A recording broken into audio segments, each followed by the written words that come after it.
हाय everyone, नमस्ते and welcome back to my new vlog. मैं हूँ Shraddha and you are watching Indian vlogger Shraddha with twins. तो शाम के भी बज रही है पौने सात बजे से करीब मैंने अपने व्लॉग की शुरुआत, और यहाँ पर हम दोनों कर रहे हैं अपना डिनर। हाँ, और आज अभी आपके साथ जो मैंने थाली शेयर करी है ना, तो डिनर में मैंने इतना सारा खाना नहीं बनाया है। इसमें से कुछ खाना जो था बहुत कुछ खाना सुबह का पड़ा हुआ था। और शाम को तो मैंने सिर्फ मूँग की दाल की खिचड़ी और कढ़ी बनाई थी, क्योंकि मॉर्निंग में मैंने बनाई थी लौकी की सब्ज़ी, तोरी की रस्से वाली सब्ज़ी बनाई थी, और साथ में तोरी के छिलके की जो सब्ज़ी बनती है ना बेसन डाल के, वो बनाई थी। तो दोनों ही थोड़ी सी ज़्यादा पड़ी थी, तो इसलिए शाम को मैंने सिर्फ कढ़ी और खिचड़ी बना दी थी। और जब मैं रोटी बना रही थी ना, तभी मैंने इनको कॉल किया था कि अगर आप आ रहे हो तो आ जाओ, तो दोनों साथ में ही खाना खा लेंगे। तो ये फ्री थे, तो बस ये तुरंत ही आ गए थे। तो हम दोनों ने बस यहाँ पर अपना डिनर कर लिया था। परी यहाँ दोनों जने स्कूल गए हुए हैं, सॉरी स्कूल नहीं, पता नहीं क्या निकल रहा है, स्कूल नहीं ट्यूशन गए हुए वो दोनों जने। और यहाँ पर बस डिनर करने के बाद में जेंट्स साहब तो चले गए थे शॉप पर, और मैं यहाँ पे लग गई हूँ अपने बाकी के किचन के कामों में। तो सबसे पहले तो बर्तन जो होंगे वो मैं सारे साफ़ कर दूँगी, और उसके बाद में किचन की जो क्लीनिंग है वो भी हाथों हाथ कर दूंगी। और ये वाला जो टाइम होता है ना, ये मुझे बड़ा अच्छा लगता है, क्योंकि मुझे पता है कि अब इसके बाद में काम जो है ना वो अब मेरे इतने ज़्यादा नहीं रहेंगे। खाली मतलब शाम को किचन की क्लीनिंग और बर्तन वगैरह करने के बाद में ना फिर मेरे कुछ भी काम नहीं होते हैं ज़्यादा। उसके बाद में मैं सीधे चली जाती हूँ बाहर वॉकिंग के लिए, और साथ में अगर मुझे कुछ सब्जियाँ वगैरह लानी होती है ना, तो वो भी लेके आती हूँ। तो मतलब सारा ही काम वाम करने के बाद में फिर मैं चली गई थी बाहर वॉक करने के लिए, और फिर लेकर आई थी सब्जियां। और आज जो सब्जियां मुझे मिली है ना, मतलब माइंड ब्लोइंग, मज़ा आ गया था। महंगी थी नो डाउट, आगे मैं आपको बिल भी बताऊंगी कि सब्जियों का आज कितना बिल बना है। लेकिन सब्जियां जो थी वो बिल्कुल आज डिफरेंट तरह की सब्जियां लाई हूँ। तो एक तो मटर लेके आई हूँ, 120 रुपये किलो के मटर थे। और इतने ताज़ा मटर जो है ना, वो तो सीज़न में भी नहीं आते, इतने फ्रेश मटर मिले थे।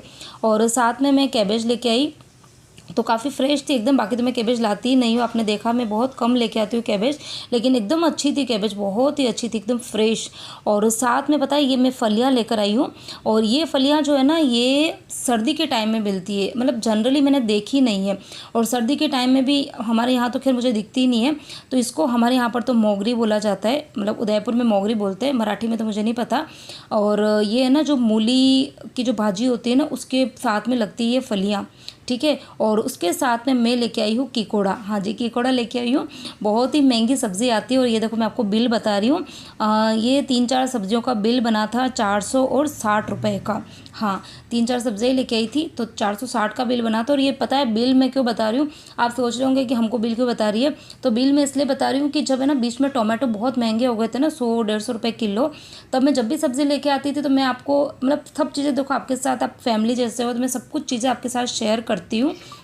तो जब मैं सब्ज़ी लेकर आती थी, सब्ज़ियाँ धोती थी ना, तो मतलब मेरी आदत है बताने की कि आजकल सब्ज़ियाँ बहुत महंगी हो गई है, बहुत महंगी हो गई है। और फिर मैं रेट भी बताती थी। तो उस टाइम पे पता है मुझे ऐसे कमेंट मिलते थे, एक आध कमेंट्स आए थे, ज़्यादा तो नहीं, एक आध, मतलब मेरे व्लॉग के पर है ना नेगेटिव कमेंट कम ही आते हैं, ठीक है।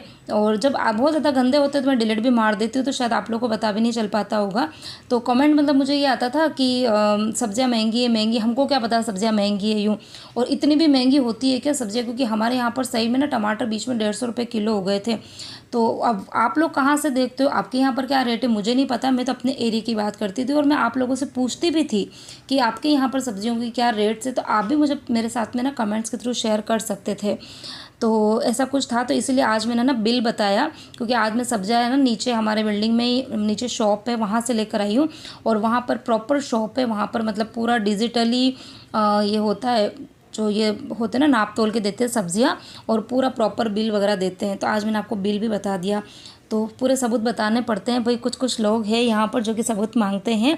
और एक चीज़ और आपको बताना चाहूँगी कि मेरे जो व्लॉग्स हैं ना वो बिल्कुल प्योर रहते हैं, जो रियल होता है ना, जो मेरी रियल लाइफ है, मैं वो सब कुछ आपके साथ में शेयर करती हूँ। अगर मुझे कुछ नौटंकी करनी होती थी या फिर कुछ ऐसे ही हर कुछ बताना होता था ना, तो शायद मेरे भी व्लॉग्स पे कई सारे व्यूज़ आते थे। जैसे बहुत सारे यूट्यूबर आपने देखे होंगे कि बहुत सारी अपनी पर्सनल लाइफ यहाँ पर शेयर कर देते हैं, जो नहीं होता है वो भी शेयर कर देते हैं, और फिर व्यूज़ जो है वो गेन करते हैं। तो ऐसा कुछ भी नहीं है, मेरा जो चैनल है ना वो बिल्कुल साफ़ सुथरा है, और शायद इसीलिए मेरे व्यूज़ जो है वो इतने ज़्यादा भी नहीं आते हैं। ठीक है। तो बिल्कुल आप डाउट मत रखो, जो कुछ रियल है वही सब कुछ आपके साथ शेयर करती हूँ। और देखो मैं ना डीमार्ट भी जाती हूँ, वहाँ पर भी बहुत सारी चीज़ें ऑफर्स में होती है तो मैं वो लेती हूँ। और वो भी मैं आपको जब मेरा डीमार्ट का होल वीडियो होता है तो बताती हूँ कि हाँ इस बार मैंने ये वाली चीज़ ली क्योंकि इसके ऊपर ऑफर था। ठीक है, कोई बाय वन गेट वन होता है तो वो भी मैं लेती हूँ और वो भी आपके साथ बताती हूँ। अगर मुझे झूठ बोलना होता है तो मैं ये बताती कि नहीं मैंने ये ना सस्ती चीज़ नहीं ली, मैंने ये महंगी चीज़ ली है। तो ऐसा कुछ नहीं है, जो चीज़ें रियल है मैं वही चीज़ आपके साथ में शेयर करती हूँ। और मिडिल क्लास फैमिली है मेरी भी, और मिडिल क्लास फैमिली कैसी होती है, किस तरीके से अपना घर परिवार चलाती है, तो वो सब कुछ मैं आपके साथ में शेयर करती हूँ। और यहाँ पर देखो बातों बातों में मेरा वीडियो बहुत भाग के बिल्कुल नेक्स्ट डे तक पहुँच गया था। तो सब्जियां जो थी वो मतलब मैंने वॉश कर दी थी। और ये जो किकोड़ा था ना ये मुझे मॉर्निंग में बनाना था तो मैंने रात को ही साफ़ करके फ्रीज़ में रख दिया था।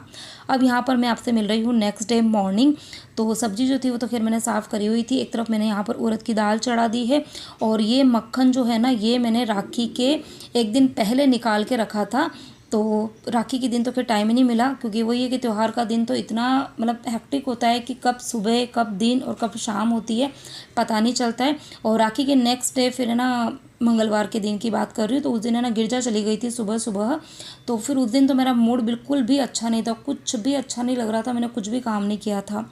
और ये बच्चों के टिफ़िन में मैंने सुबह बनाया था टोमेटो पास्ता।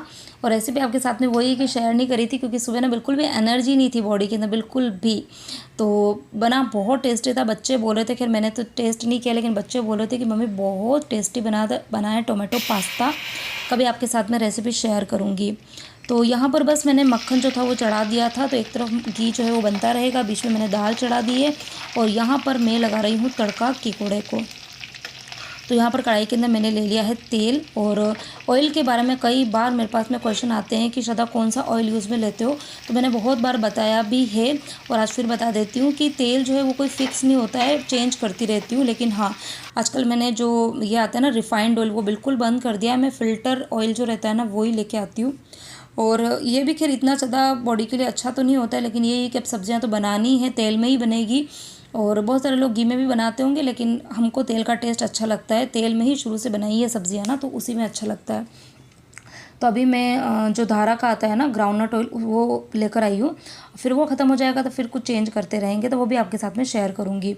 तो यहाँ पर बस तेल गर्म हो गया था, उसमें राई ज़ीरा हींग डाला, हरी मिर्ची डाली थी, फिर ये किकोड़े जो थे वो मैंने डाल दिए हैं, नमक डाल के इसको पकने देंगे। और यहाँ पर ये देखो घी जो था ना वो इतना जल्दी बन गया था, इतना जल्दी घी बन गया था।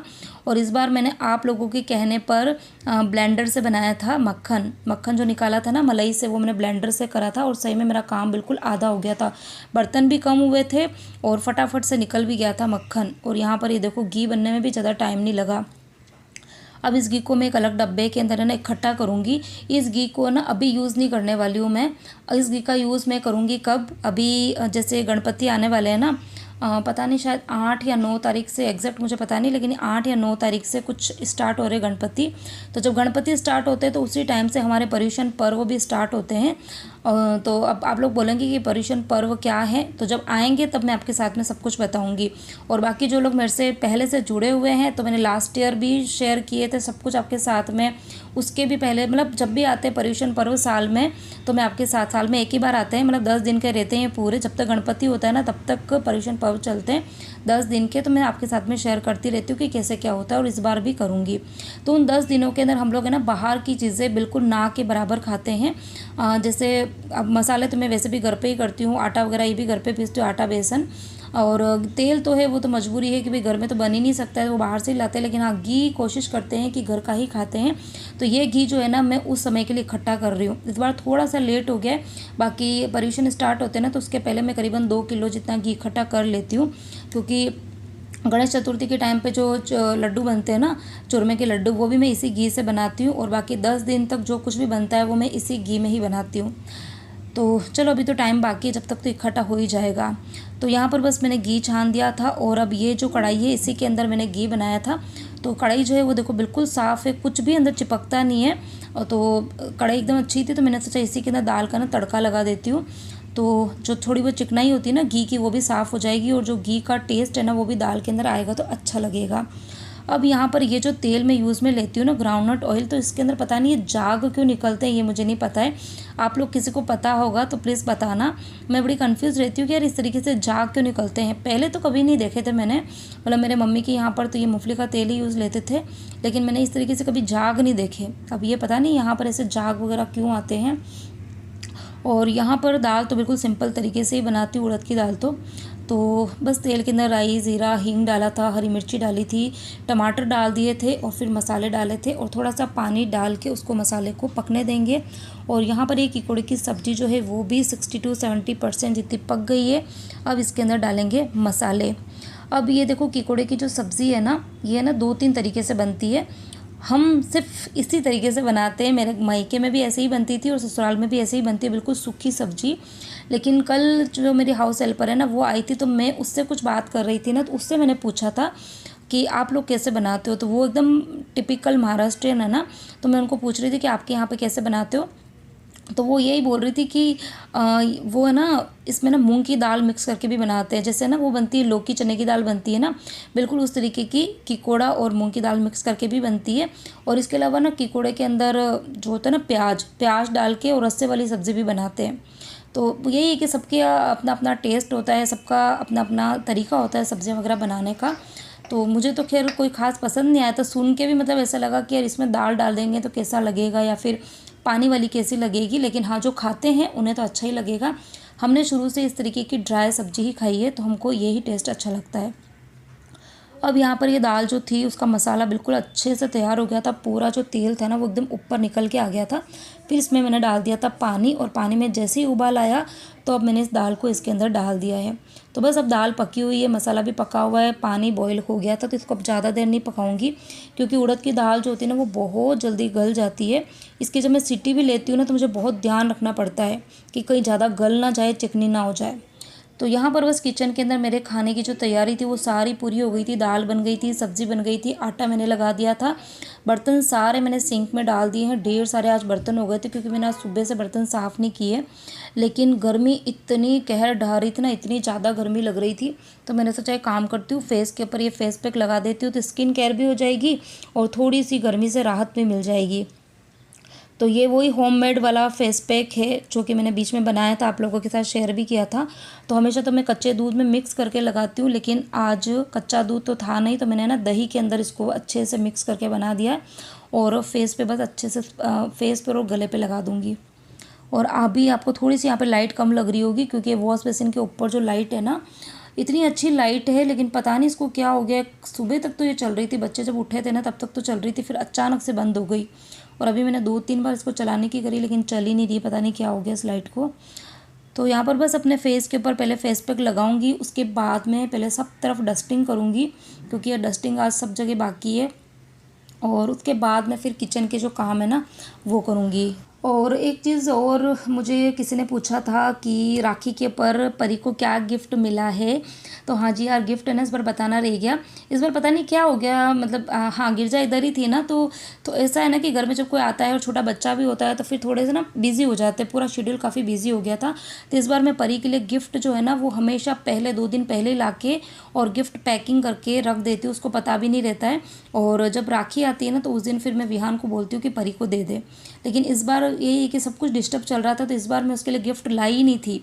तो जब राखी बांधी थी उसने उसके पापा को भी बांधी थी और उर्वी को भी बांधी थी, विहान को भी बांधी थी, तो सब ने उसको कैश दिया था। तो उसके बाद में फिर मैं ट्यूसडे के दिन जब गिरजा चली गई थी ना, तो उसके बाद में शाम को परी को मैं साथ में लेके गई थी और गिफ्ट लेके आई थी। तो क्या गिफ्ट लेके आई थी वो मैं आपको ना नेक्स्ट ब्लॉग में शेयर करूँगी। उसको जो चीज़ चाहिए थी ना, उसको जो चीज़ पसंद है वही मैंने उसको दिलाई थी, तो वो मैं आपके साथ में नेक्स्ट ब्लॉग में शेयर करूँगी। और यहाँ पर क्या चल रहा है, हाँ, कपड़े यही है कि मैंने राखी के दिन भी नहीं धोए थे और मंगलवार के दिन भी नहीं धोए थे, तो 2 दिन के कपड़े इकट्ठे हो गए थे। तो रक्षाबंधन के दिन जो सबने नए नए कपड़े पहने थे, मैंने भी जो न्यू वाली साड़ी वगैरह पहनी थी ना, तो सब कुछ गंदी तो नहीं थी, लेकिन ये कि गर्मी इतनी ज़्यादा थी, राखी के दिन तो बहुत ज़्यादा गर्मी थी, तो इतना पसीना था, तो कपड़ों को फिर ऐसे ही नहीं रख सकती थी, तो सबको मुझे एक बार का तो धोना ही था। तो यहाँ पर बस मैंने बकेट में ढेर सारा सर्फ का पानी किया है। ज़्यादा पानी इसलिए किया है क्योंकि आज मुझे ना ये अंदर वाला वॉशरूम, बाहर वाला, दोनों वॉशरूम मुझे क्लीन करने हैं। तो जब जब मुझे मतलब अच्छे से डीप क्लीनिंग करनी होती है ना वॉशरूम की, तो मैं सर्फ का पानी थोड़ा सा ज़्यादा ही कर देती हूँ और पूरे ही तीनों ही बाथरूम की जो टाइल वगैरह होती है ना सब जगह पानी डाल देती हूँ। और फिर जब नहाने के लिए जाती हूँ ना तो फिर फटाफट से क्लीनिंग हो जाती है। मतलब फिर आपको हार्पिक या ज़्यादा कुछ डालने की ज़रूरत नहीं होती है, क्योंकि यही कि सर्फ का पानी पहले से डाल के रख दो ना तो जो गंदगी होती है ना वो थोड़ी सी मतलब जल्दी निकल जाती है, जमी हुई गंदगी होती है ना वो जल्दी से निकल जाती है। तो कपड़े वगैरह बस भिगोने के बाद में मशीन भी चला दी थी और जो कपड़े भिगोने थे वो भी भिगो दिए थे। और अब मैं करूँगी फटाफट से डस्टिंग का काम। तो सबसे पहले मेरे रूम को ही क्लीन कर रही हूँ। तो यहाँ पर सबसे ज़्यादा आज गंदा हो रहा था, मतलब बिस्तर तो बिखरे ही थे और जो सिटिंग वाला एरिया जो कि मैंने आपको वीडियो में बताया भी नहीं है, बहुत सारे वहाँ पे कपड़े बिखरे पड़े थे, बहुत सारे कपड़े फोल्ड करने के भी बाकी थे, क्योंकि एक दिन भी काम ना करो ना तो फिर दूसरे दिन आपके काम बहुत बढ़ जाते हैं। रक्षाबंधन के दिन यही कि मतलब यही इन्हीं खाना बनाने में घर के दूसरे जो काम थे ना उनमें मैं लग गई थी, तो कपड़े फोल्ड नहीं हुए थे। और फिर दूसरे दिन मंगलवार के दिन ये है कि मूड बिल्कुल सही नहीं था, तो घर के जो काम थे वो मैंने अच्छे से नहीं किए थे, तो काम बहुत सारा आज मेरे पेंडिंग हो गए थे। और ये बेडशीट वगैरह है, सोफ़े के कवर्स है, इनको भी मुझे वॉश करना है, लेकिन अब ये काम आज नहीं हो पाएगा क्योंकि आज ऑलरेडी कपड़े बहुत ज़्यादा हो गए हैं। तो हाँ, ये काम फिर देखेंगे कल परसों तक निपटाएंगे जैसे तैसे करके। तो 10 मिनट लगा था, मेरे रूम की क्लीनिंग कर दी थी बहुत ही अच्छे से। उसके बाद में आई हूँ बच्चों के रूम में। तो बच्चों का रूम था आज मैंने ना सुबह जब वो उठे थे ना तो उठने के बाद में वो चले गए थे नहाने के लिए, तो मैंने हाथों हाथ ही जो उनकी ब्लैंकेट वगैरह थी ना वो फोल्ड कर दी थी। और उनके जो नहाने के बाद में वो टावल वावल डालते हैं ना तो वो भी मैंने सुबह ही सुखा दिए थे। तो ये कमरा साफ़ ही था, खाली हल्का फुल्का था, मुझे झटकी वगैरह मारनी थी। और थोड़ी सी बेडशीट जो है ना उसको सही करनी रहती है, क्योंकि मुझे ना बेडशीट के ऊपर सिलवटें जो आती है ना वो बिल्कुल भी अच्छी नहीं लगती है। एकदम टाइट सी जो बेडशीट लगती है ना मुझे वही पसंद आती है। तो बस उसको अच्छे से मैंने टाइट कर दिया है बेडशीट को। और बस सूखा कपड़ा जो है वो मैं सब जगह घुमाती रहती हूँ, मतलब जहाँ मुझे लगता है कि बस यहाँ पे हल्की भी धूल मिट्टी है ना तो मैं अच्छे से साफ़ करती रहती हूँ। तो चलिए इसी के साथ में ही आज का व्लॉग करते हैं यहीं पर एंड। उम्मीद करती हूँ आपको मेरा आज का ये वीडियो जो है वो अच्छा लगा होगा। अच्छा लगा हो तो वीडियो को लाइक कर देना, शेयर कर देना, अच्छे अच्छे प्यारे प्यारे से कमेंट्स करना। चैनल पर नए हैं तो चैनल को सब्सक्राइब कर देना। तो मिलती है एक और नए इंटरेस्टिंग वीडियो के साथ में। Till then bye bye and take